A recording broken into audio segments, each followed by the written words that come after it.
Sudahkah kita mencari kehendak Tuhan? Ini bukan hanya pertanyaan untuk dijawab dengan mulut, tetapi pertanyaan yang sesungguhnya dan seharusnya mengguncang setiap hati kita yang mengaku percaya kepada Kristus.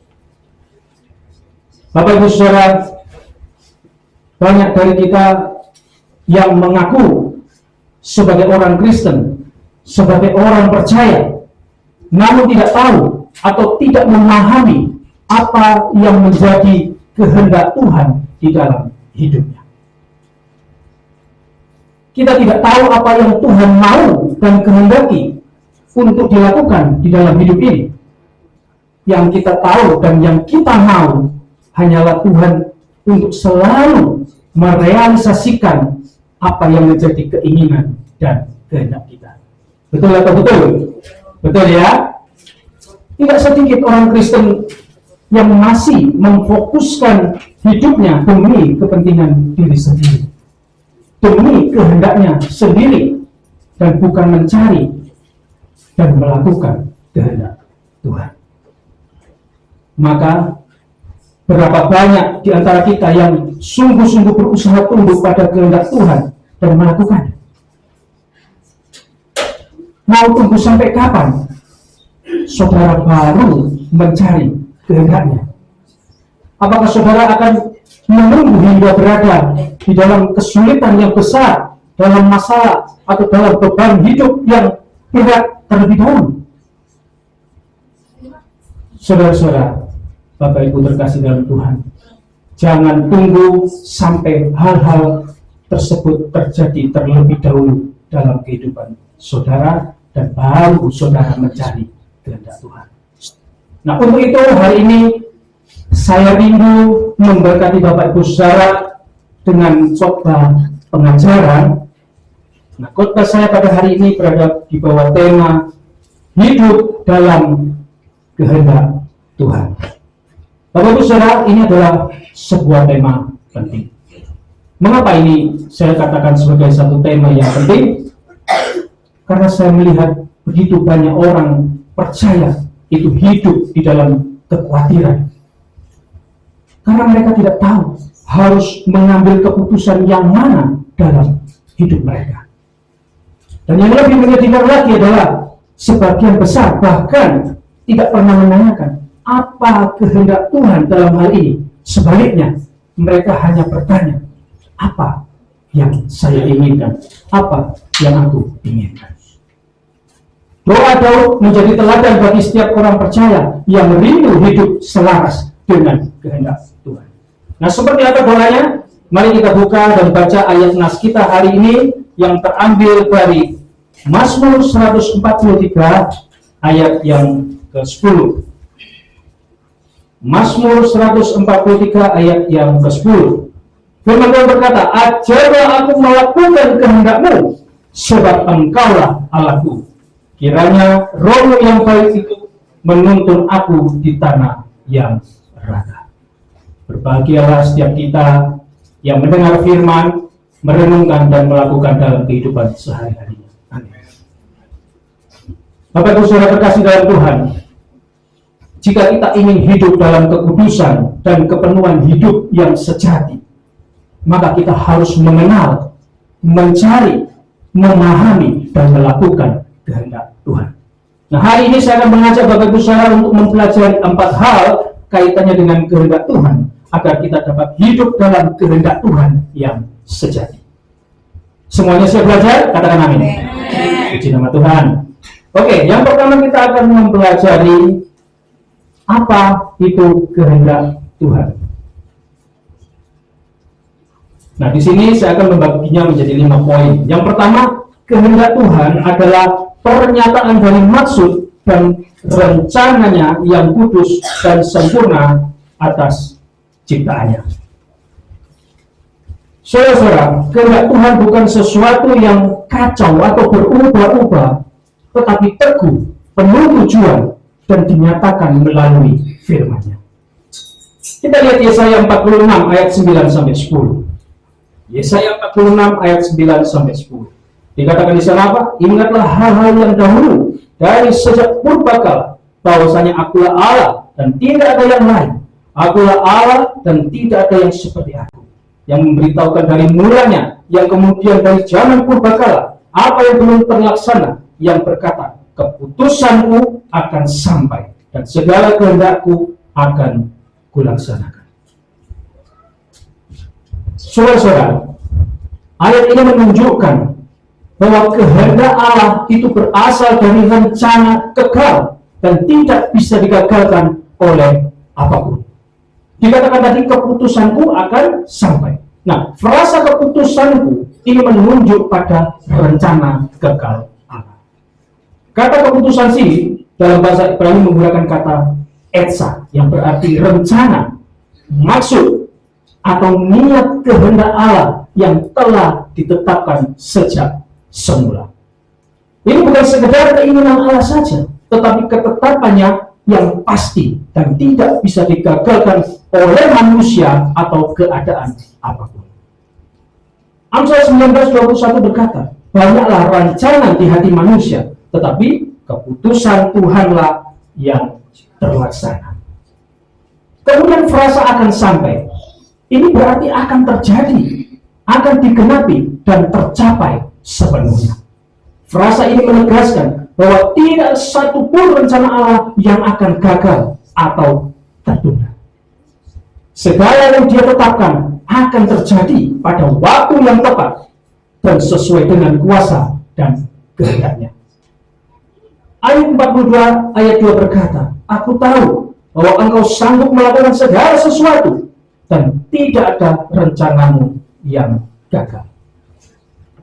Dengan kata lain apa? Dengan kata lain, frasa keputusanku akan sampai itu berarti segala yang telah Allah tetapkan dalam rencananya yang kekal pasti akan digenapi dan tidak dapat digagalkan oleh siapapun. Saudara-saudara, Allah berulang-ulang mengatakan hal ini karena manusia itu sulit sekali untuk percaya. Bangsa Israel saat itu tidak hanya lambat percaya, tetapi juga keras kepala dan ragu-ragu. Makanya Allah menegaskan bahwa apa yang aku rencanakan itu pasti terjadi. Ini bukan hanya soal Allah tahu masa depan, tetapi Allah berkuasa atas masa depan. Nubuat itu bukan sekedar prediksi, tetapi pernyataan dari kehendak Allah yang pasti terjadi karena Dia menguasai sejarah. Oke, dan jika kita berbicara tentang rencana Allah, maka rencana Allah itu juga mencakup aspek anugerah keselamatan. Ya, seperti contohnya pemilihan. Nah, ini di mana Allah menentukan siapa yang diselamatkan. Kemudian perjanjian anugerah. Ini adalah janji keselamatan melalui iman. Kemudian penebusan oleh Kristus. Nah, ini pusat dari seluruh rencana Allah. Lalu panggilan yang efektif. Nah, ini adalah panggilan khusus dari Allah kepada orang-orang pilihan yang disertai dengan pekerjaan Roh Kudus yang mengubah hati mereka, meyakinkan karena akan dosa, menerangi pikiran mereka, dan memperbarui kehendak mereka sehingga mereka menerima Kristus ketika ditawarkan dalam Injil. Dan yang terakhir adalah pemuliaan kekal. Nah, ini tujuan akhir daripada keselamatan kekal. Semua aspek ini berdiri kokoh karena berasal dari kehendak Allah yang kekal dan pasti digenapi. Namun, untuk mengenali lebih dalam kehendak Tuhan tersebut, kita perlu memahami bahwa kehendak itu tidak selalu disingkapkan secara keseluruhan kepada manusia. Ada bagian yang Tuhan nyatakan dan ada bagian yang Dia simpan dalam otoritasnya. Poin yang berikutnya adalah kehendak Tuhan mencakup dua aspek utama, yaitu kehendak yang dinyatakan dan kehendak yang tersembunyi. Ulangan 29 ayat 29.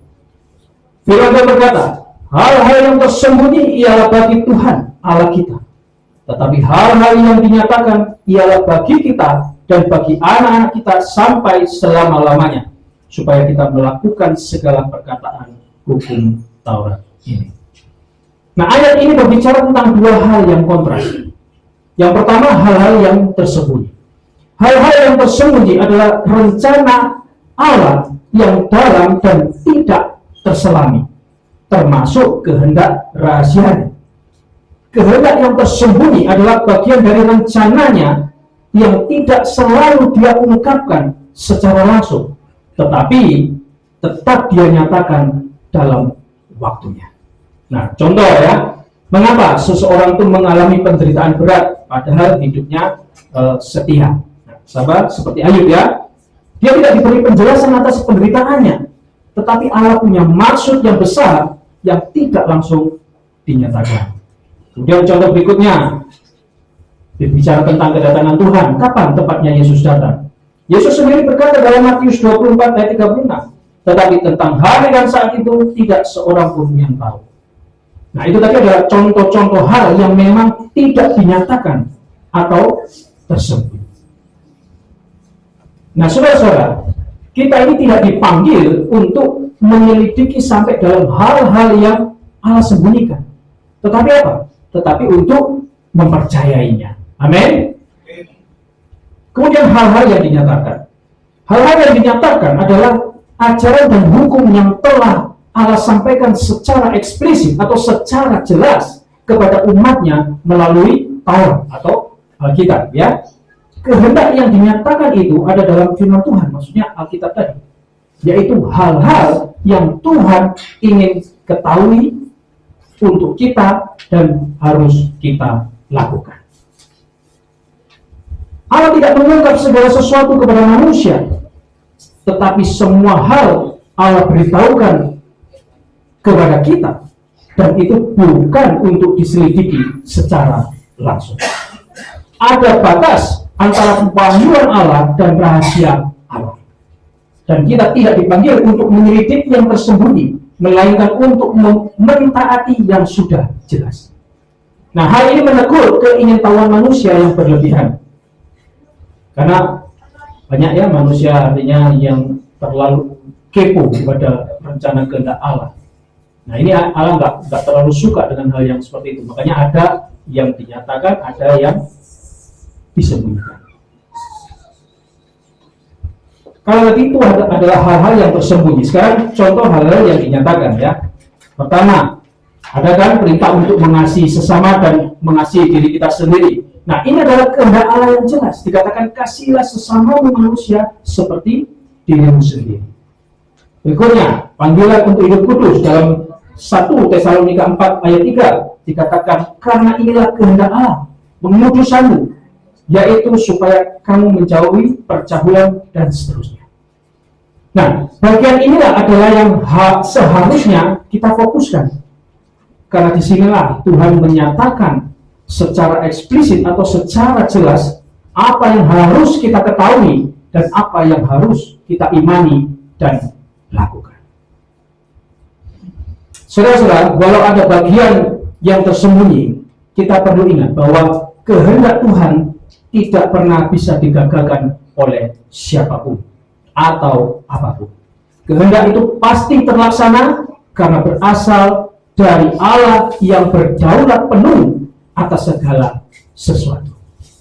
Poin berikutnya, kehendak Tuhan bersifat mutlak dan tidak dapat digagalkan oleh manusia. Ayat 42 ayat 2 dikatakan, aku tahu bahwa engkau sanggup melakukan segala sesuatu dan tidak ada rencanamu yang gagal. Saudara-saudara, ayat ini menyatakan bahwa tidak ada kekuatan manusia atau kuasa lain yang bisa menggagalkan maksud Tuhan dalam hidup seseorang. Apa yang Tuhan kehendaki itu pasti terlaksana. Dikatakan tadi, tidak ada rencanamu yang gagal. Nah, frasa ini menunjukkan bahwa semua yang Allah rancangkan itu pasti terlaksana. Tidak ada satupun hal yang bisa menggagalkan maksud Allah, baik itu oleh kuasa manusia, setan, bahkan peristiwa-peristiwa dunia lainnya. Ketika Allah menetapkan suatu kehendak, Dia juga memiliki kuasa untuk mewujudkannya. Coba kita lihat di dalam Yesaya 14 ayat 27b. Tuhan semesta alam telah merancang siapakah yang dapat menggagalkannya? Berikutnya, Yesaya 46 ayat 10b. Keputusanku akan sampai dan segala kehendakku akan kulaksanakan. Berikutnya yang kedua, frasa tidak ada rencanamu yang gagal menunjukkan bahwa penderitaan dan masalah tidak membatalkan rencana Allah. Ayub mengalami penderitaan yang begitu besar, kehilangan keluarga, harta, dan juga kesehatan. Tetapi pada akhirnya dia menyadari bahwa semua itu ada di dalam kendali Allah dan bagian dari rencananya yang tidak gagal, termasuk pemurnian imannya. Roma 8 ayat 28.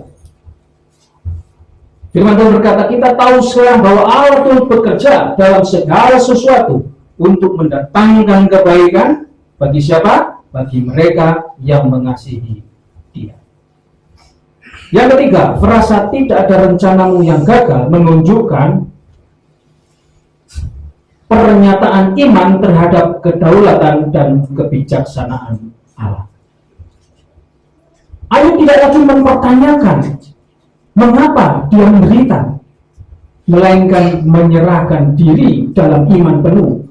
Karena apa? Karena dia sadar bahwa Allah tidak pernah salah di dalam rencananya. Bahwa jika manusia sekalipun tidak memahaminya. Amsal 19 ayat 21. Banyaklah rancangan di hati manusia, tetapi keputusan Tuhanlah yang terlaksana. Nah, kesimpulan dari frasa tidak ada rencanamu yang gagal. Frasa tidak ada rencanamu yang gagal adalah deklarasi bahwa seluruh kehendak Allah akan digenapi atau tergenapi. Bahwa Dia berdaulat penuh atas segala sesuatu dan bahwa penderitaan sekalipun itu bisa menjadi bagian dari maksud Allah yang besar dan mulia.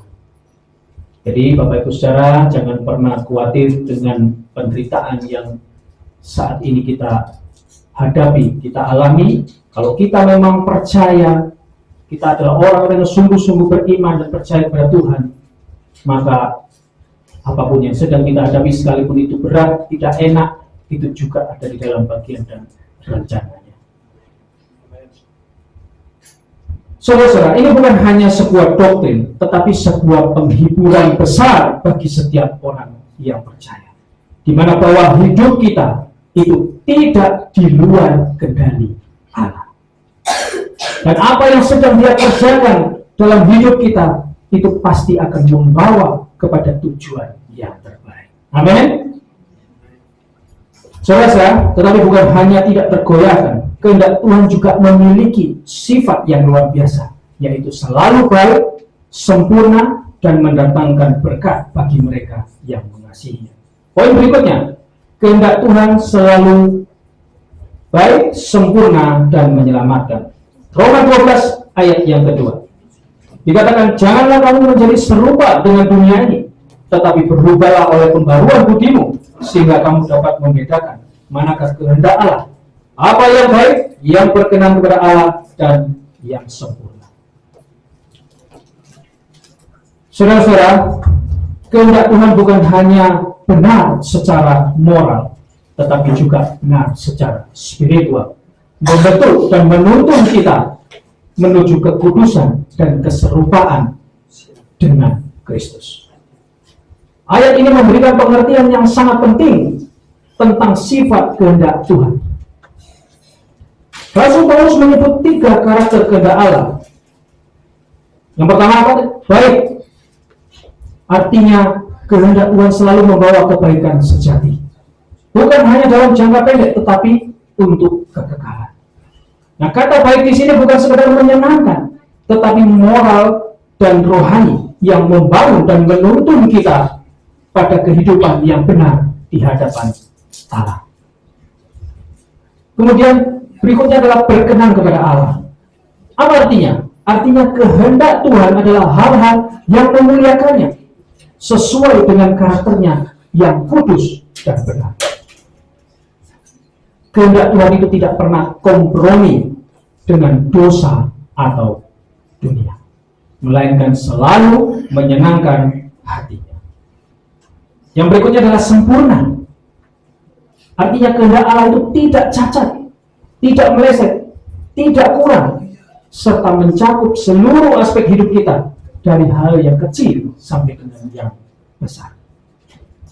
Nah, karena kehendak Tuhan itu baik, berkenan dan sempurna, maka kehendaknya itu tidak akan pernah merugikan atau membinasakan umatnya.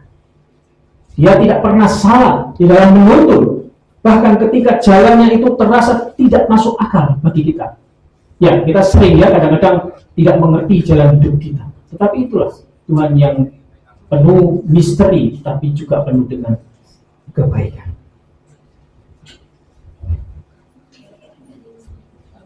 Nah, dengan demikian ketika kita menyatakan bahwa ketika kehendak Tuhan itu selalu baik, sempurna, dan menyelamatkan, kita itu tidak sedang membuat satu asumsi emosional, tetapi benar-benar berdasarkan pernyataan eksplisit dari firman Tuhan, seperti yang tertulis di dalam Roma 12 ayat yang kedua tadi.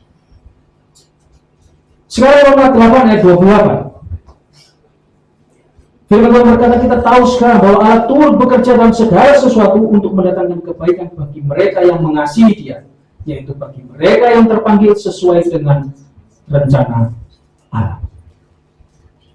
Saudara-saudara, ayat ini menegaskan bahwa semua yang Tuhan izinkan terjadi, bahkan penderitaan, itu berada di dalam kendalinya untuk tujuan akhir yang baik, yaitu membentuk kita sesuai dengan kehendaknya dan rencananya. Ayat ini merupakan salah satu janji terbesar dalam seluruh Alkitab, terutama di dalam memahami cara Tuhan bekerja melalui kehendaknya dalam kehidupan umatnya, termasuk melalui penderitaan kita. Dikatakan tadi Allah turut bekerja. Nah, kata ini berasal dari akar kata bahasa Yunani yang berarti bekerja bersama-sama, sinergis. Ini menegaskan bahwa Allah itu aktif, bukan pasif dalam mengatur setiap peristiwa kehidupan orang percaya, bahkan yang tampaknya buruk atau tidak adil sekalipun. Ini berarti tidak ada kejadian acak atau sia-sia dalam kehidupan atau hidup orang percaya. Segala sesuatu berada dalam jaringan kerja ilahi yang rumit tetapi sempurna. Kemudian frasa dalam segala sesuatu. Frasa ini tidak dibatasi hanya pada hal-hal yang menyenangkan atau terlihat rohani saja. Justru mencakup seluruh aspek kehidupan, termasuk penderitaan, kegagalan, kehilangan, dan dosa orang lain terhadap kita. Ini menegaskan apa? Ini menegaskan bahwa kehendak Tuhan tidak dibatasi oleh situasi. Dia dapat memakai segala hal untuk kebaikan. Bahkan hal yang tampaknya itu bertentangan dengan kebaikan secara manusiawi. Selanjutnya frasa untuk mendatangkan kebaikan. Yang dimaksud dengan kebaikan di sini bukan sekedar kenyamanan hidup atau keberhasilan duniawi semata, melainkan kebaikan rohani, yaitu apa? Yaitu semakin serupa dengan Kristus. Roma 8 ayat 29. Saudara-saudara, Tuhan memakai semua hal untuk memperdalam iman kita, membentuk karakter kita, menghapus keangkuhan kita, dan membawa kita kepada pengharapan kekal. Selanjutnya, frasa bagi mereka yang mengasihi Dia, yang terpanggil sesuai dengan rencana Allah. Janji ini tidak berlaku secara universal, tetapi hanya bagi mereka yang mengasihi Allah. Yang artinya mereka yang telah dilahirbarukan dan hidup dalam relasi yang intim dengannya. Kata terpanggil menunjukkan panggilan ilahi yang efektif, yakni panggilan keselamatan yang pasti membawa seseorang masuk dalam rencana kekal Allah. Nah, karena itu Roma 8 ayat 28 itu memperkuat kebenaran bahwa kehendak Tuhan itu selalu baik, sempurna, dan menyelamatkan, meskipun tidak selalu mudah dipahami dalam waktu yang singkat. Allah bekerja tidak hanya untuk kebaikan sementara, tetapi untuk kemuliaan kekal. Bahkan penderitaan sekalipun dalam tangan Allah tidak pernah sia-sia. Semua diarahkan untuk mewujudkan rencananya yang agung dan menyelamatkan bagi umatnya. Bapak Ibu Saudara, ayat ini menghibur dan menguatkan orang percaya bahwa ketika mereka berada di tengah-tengah pergumulan, mereka tidak perlu takut bahwa Tuhan itu sedang diam atau kehilangan kendali. Tidak, Tuhan tetap aktif dalam segala keadaan. Dia aktif bekerja di balik layar, dan dalam semua hal itu kehendaknya sedang terlaksana dengan sempurna demi kebaikan kita. Saya coba berikan ilustrasi ya. Suatu ketika ada seorang anak kecil yang mau menyeberang jalan ya. Nah, karena dia merasa sudah besar, dia mau menyeberang jalan itu sendirian. Tapi kemudian bapaknya berteriak dan menahan dia. Dan seketika anak itu menangis. Karena apa? Karena keinginannya tidak tercapai atau tidak terlaksana. Padahal dia masih kecil, dan itu sangat membahayakan. Untuk itu bapaknya mengambil satu tindakan di situ. Nah, tidak selang berapa lama, kemudian truk besar itu lewat dengan laju atau dengan kencang. Dari situ, anak itu kemudian sadar, oh iya, ternyata bapak saya sudah menolong dan menyelamatkan saya. Sekalipun tadinya mungkin dia beranggapan bahwa, wah ini saya kan tadi ingin nyebrang sendirian, tapi kok dihalangi. Saudara-saudara, begitu pula dengan kehendak Tuhan. Kita sering merasa tahu apa yang terbaik, tapi hanya Tuhan yang melihat dari sudut pandang kekekalan. Mengikuti kehendak Tuhan mungkin terasa berat, tapi justru itu adalah jalan keselamatan dan pemeliharaan yang sejati. Nah, untuk itu kita harus melatih diri kita untuk berkata setiap hari, bukan kehendakku, melainkan kehendakmu yang jadi. Mulailah hari ini dengan doa yang seperti Daud panjatkan dalam Mazmur 143 ayat 10. Sediakan waktu secara rutin untuk membaca firman Tuhan. Berkomunikasi dengan Tuhan dalam keputusan-keputusan saudara dalam hidup ini. Bukan hanya keputusan-keputusan besar ya, keputusan-keputusan kecil pun kita harus tetap berkomunikasi dengan Tuhan. Uji keinginan dan rencana pribadi saudara dengan terang kebenaran firman Tuhan atau Alkitab. Saudara tanya, apakah hal yang akan saya lakukan ini akan memuliakan Tuhan atau justru malah memalukan Tuhan? Tanyakan. Belajar untuk tunduk kepada Tuhan, kehendak Tuhan, meskipun kadang-kadang bertentangan dengan kehendak kita. Nah, ini semua adalah latihan rohani yang dapat membentuk karakter kita. Nah, saudara-saudara, setelah kita memahami secara jelas apa itu kehendak Tuhan, maka langkah berikut yang sangat penting adalah bagaimana kita mencari dan menemukan kehendak Tuhan itu dalam keseharian hidup kita. Yang kedua, bagaimana mencari kehendak Tuhan? Dalam Mazmur 143 ayat 10, Daud tidak mencoba menebak kehendak Tuhan. Dia berdoa agar diajari. Nah, ini berarti mencari kehendak Tuhan itu dimulai dari yang pertama, doa yang rendah hati. Yakobus 1 ayat 5 dikatakan, tetapi apabila di antara kamu ada yang kekurangan hikmat, hendaklah ia memintakannya kepada Allah yang memberikan kepada semua orang dengan murah hati dan dengan tidak membangkit-bangkit, maka hal itu akan diberikan kepadanya. Menemukan kehendak Tuhan bukan tentang mencoba menebaknya dengan akal kita sendiri, melainkan tentang datang kepadanya dengan kerendahan hati, memohon agar dia menunjukkan jalan-jalannya itu.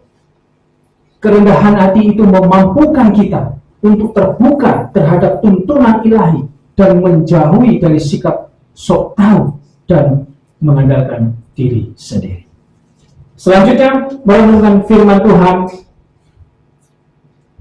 Mazmur 119 ayat 105. Dikatakan firman itu pelita bagi kakiku dan terang bagi jalanku. Saudara-saudara, firman Allah menjadi sumber utama penuntun kehendaknya dalam kehidupan orang percaya.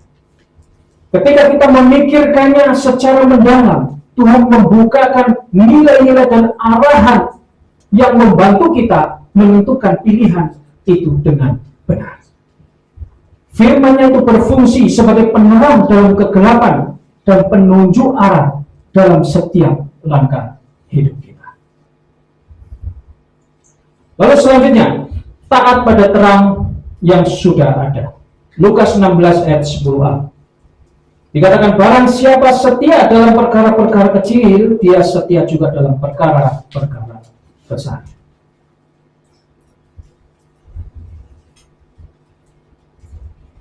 Tuhan kerap kali menyatakan kehendaknya itu setahap demi setahap, step by step. Nah, jika kita belum setia pada kebenaran yang sudah terang dan jelas, seperti kejujuran, kekudusan, dan kasih, bagaimana kita berharap Tuhan meningkatkan langkah yang jauh lebih besar? Ketaatan kita pada firman yang sudah kita ketahui itu menjadi dasar, menjadi pokok untuk menerima terang selanjutnya. Sekarang selanjutnya adalah pimpinan Roh Kudus. Roma 8 ayat yang ke-14. Dikatakan semua orang yang dipimpin Roh Allah adalah anak Allah. Saudara-saudara, dalam hidup orang percaya, Roh Kudus itu berperan sebagai pemandu utama. Dia menanamkan ketenangan batin, memberikan kejelasan rohani, dan menumbuhkan kepekaan dalam membedakan mana yang sesuai dengan kehendak Allah. Berjalan bersama Roh itu menolong kita tetap selaras dengan maksud Tuhan dalam segala atau setiap situasi. R.C. Sproul berkata begini, mencari kehendak Tuhan artinya mencari Tuhan, bukan hanya rencananya saja. Sama seseorang yang ingin tahu arah. Ada orang yang ingin tahu kemana arah ini, tetapi dia tidak hanya membaca peta, tetapi juga bertanya kepada si pembuat jalan. Kita tidak cukup hanya menebak-nebak saja, tetapi harus mencari Tuhan sendiri melalui firman dan doanya kalau kita benar-benar ingin tahu arah jalan kita. Jangan seperti seorang yang saya tadi katakan, ingin tahu arah tapi tidak mau membuka peta dan tidak bertanya, pasti akan tersesat. Nah, saudara-saudara, setelah memahami bagaimana cara mencari kehendak Tuhan, ada beberapa penerapan praktis yang dapat kita lakukan dalam kehidupan sehari-hari. Yang pertama adalah membangun kehidupan doa yang konsisten dan rendah hati. Sediakan waktu khusus setiap hari untuk berdoa dan memohon kepada Tuhan memberikan petunjuk untuk setiap aspek hidup kita, termasuk seperti yang saya katakan tadi, keputusan-keputusan kecil dan juga keputusan besar. Biasakan membaca dan merenungkan firman Tuhan. Jadikan firman Tuhan itu sebagai pedoman kita setiap waktu, setiap pertimbangan. Bahkan ketika ada masalah pun, firman Tuhan itu ya dan amin. Belajar untuk segera mentaati apa yang sudah jelas dalam firman Tuhan. Jangan bingung mencari apa yang tersembunyi. Yang sudah jelas-jelas ini, kita fokus di situ. Setelah kita tahu bagaimana mencari kehendak Tuhan, pertanyaannya sekarang, apa sebenarnya isi kehendak Tuhan? Yang ketiga, apa saja kehendak Tuhan?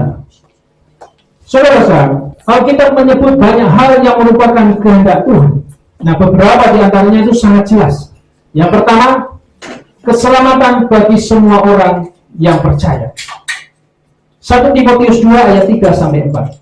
Dikatakan, itulah yang baik dan yang berkenan kepada Allah, juru selamat kita, yang menghendaki supaya semua orang diselamatkan dan memperoleh pengetahuan akan kebenaran. Saudara-saudara, kehendak Tuhan yang utama dan paling mendasar adalah agar manusia itu diselamatkan. Allah tidak menginginkan seorang pun binasa, tetapi supaya setiap orang itu datang kepada pertobatan. 2 Petrus 3 ayat 9. Dikatakan Tuhan tidak lalai menepati janjinya, sekalipun ada orang yang menganggapnya sebagai kelalaian, tetapi Dia sabar terhadap kamu, karena Dia menghendaki supaya jangan ada yang binasa, melainkan supaya semua orang berbalik dan bertobat. Keselamatan melalui iman kepada Yesus Kristus adalah pintu masuk untuk menjalani kehendak-Nya yang lain. Artinya apa? Artinya kita tidak bisa mengenal atau melakukan kehendak Allah dengan benar jika kita belum berdamai dengan Dia melalui salib Kristus. Nah, dari dasar keselamatan ini, kehendak Tuhan selanjutnya menyangkut kehidupan yang terus bertumbuh dalam kekudusan. Yang berikutnya adalah pengudusan hidup. 1 Tesalonika 4 ayat 3 dikatakan tadi, karena inilah kehendak Allah, pengudusanmu, yaitu supaya kamu menjauhi percabulan, dan seterusnya. Saudara-saudara, Allah menghendaki umatnya hidup dalam kekudusan, terpisah dari dosa, dan hidup dalam kekudusan moral. Nah, kata pengudusan di ayat tadi dalam bahasa aslinya menggunakan kata hagiasmos, yang berarti proses menjadi suci dan disucikan oleh Roh Kudus. Ini bukan hanya soal menjauhi dosa, tetapi menjadi semakin serupa dengan karakter Allah yang kudus. Kehendak Tuhan bukan hanya supaya kita percaya kepadanya, tetapi juga hidup mencerminkan kekudusannya dalam setiap aspek kehidupan kita, baik dari pikiran, perkataan, maupun perbuatan kita. Nah, setelah hidup yang dikuduskan, Tuhan juga menghendaki agar respon hati kita kepadanya itu senantiasa dipenuhi dengan ucapan syukur. Yang berikutnya, mengucap syukur dalam segala hal. 1 Tesalonika 5 ayat 18. Dikatakan mengucap syukur dalam segala hal, sebab itu yang dikehendaki Allah di dalam Kristus Yesus bagi kita. Bagi kamu, saudara. Saudara-saudara, Tuhan tidak hanya menginginkan kita bersyukur dalam keadaan atau ketika keadaan baik saja, tetapi dalam segala hal, termasuk di dalam penderitaan-penderitaan yang kita alami, pergumulan-pergumulan yang sedang kita hadapi. Mengucap syukur adalah ekspresi iman bahwa Allah tetap berdaulat dan sedang bekerja dalam segala sesuatu untuk mendatangkan kebaikan. Ini adalah kehendak Tuhan yang menandakan kedewasaan rohani. Kita belajar Allah bekerja di balik segala situasi. Kemudian yang berikutnya melakukan keadilan kasih dan hidup rendah hati. Coba next. Oke. Mika 6 ayat 8. Dikatakan, hai manusia, telah diberitahukan kepadamu apa yang baik dan apa yang dituntut Tuhan daripadamu. Selain berlaku adil, mencintai kesetiaan, dan hidup dengan rendah hati di hadapan Allah. Saudara-saudara, kehendak Tuhan bukan hanya vertikal ya, berhubungan dengan Dia saja, tetapi juga secara horizontal.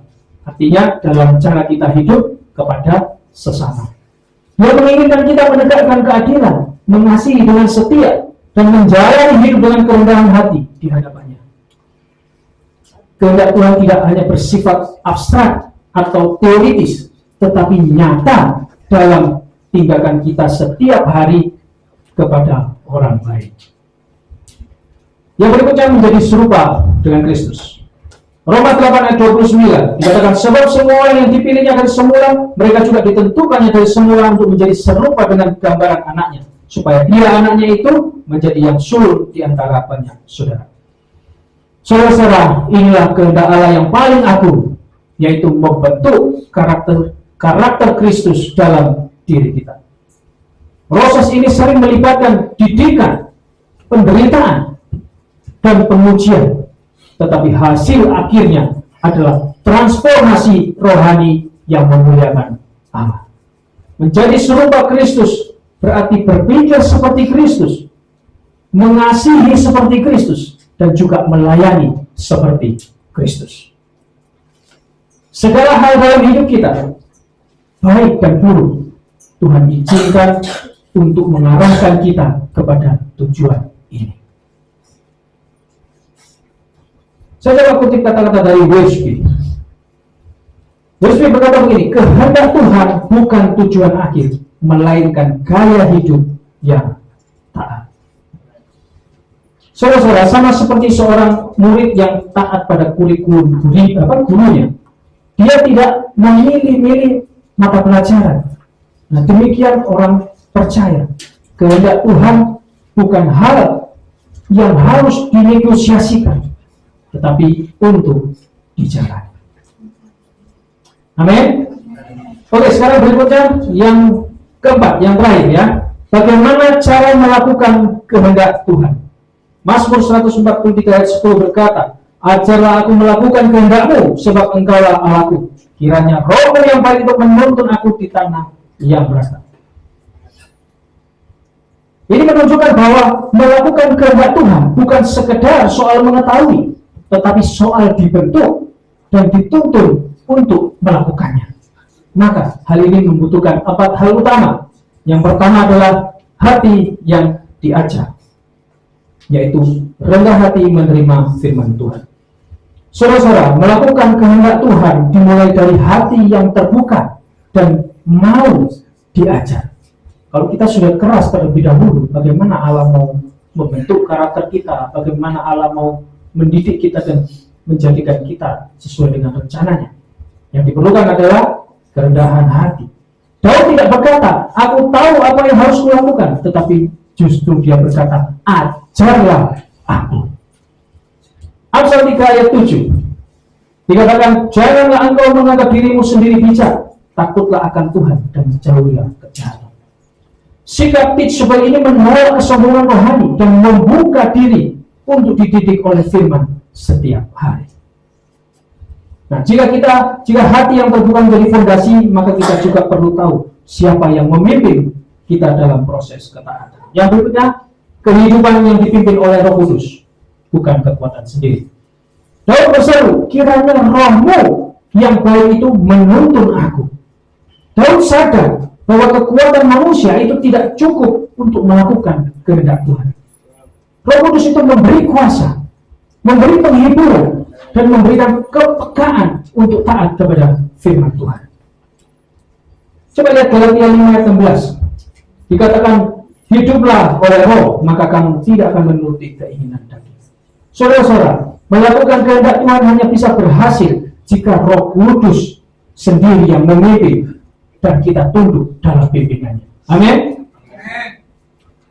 Next, ketaatan yang konsisten, bukan hanya sesekali maksudnya. Ketaatan yang Tuhan kehendaki bukanlah reaksi emosional sesaat, tetapi kehidupan yang secara terus-menerus itu tunduk pada kehendaknya. Lukas 9 ayat 23 berkata, setiap orang yang mau mengikut aku, dia harus menyangkal dirinya, memikul salibnya setiap hari, dan mengikut aku. Ketaatan sejati itu terbukti dalam ketekunan sehari-hari, dalam hal besar maupun dalam hal kecil. Berikutnya, keteladanan dari Kristus. Kristus yang taat sampai mati. Kristus bukan hanya mengajarkan kehendak Bapa, tetapi melakukannya dengan sempurna, bahkan sampai mati di atas kayu salib. Filipi 2 ayat 8 berkata, dan dalam keadaan sebagai manusia, dia telah merendahkan dirinya dan taat sampai mati, bahkan sampai mati di kayu salib. Dia adalah teladan ketaatan tertinggi. Kita melakukan kehendak Tuhan bukan untuk mendapatkan kasih-Nya, tetapi karena kita telah dikasihi oleh Kristus terlebih dahulu, taat bagi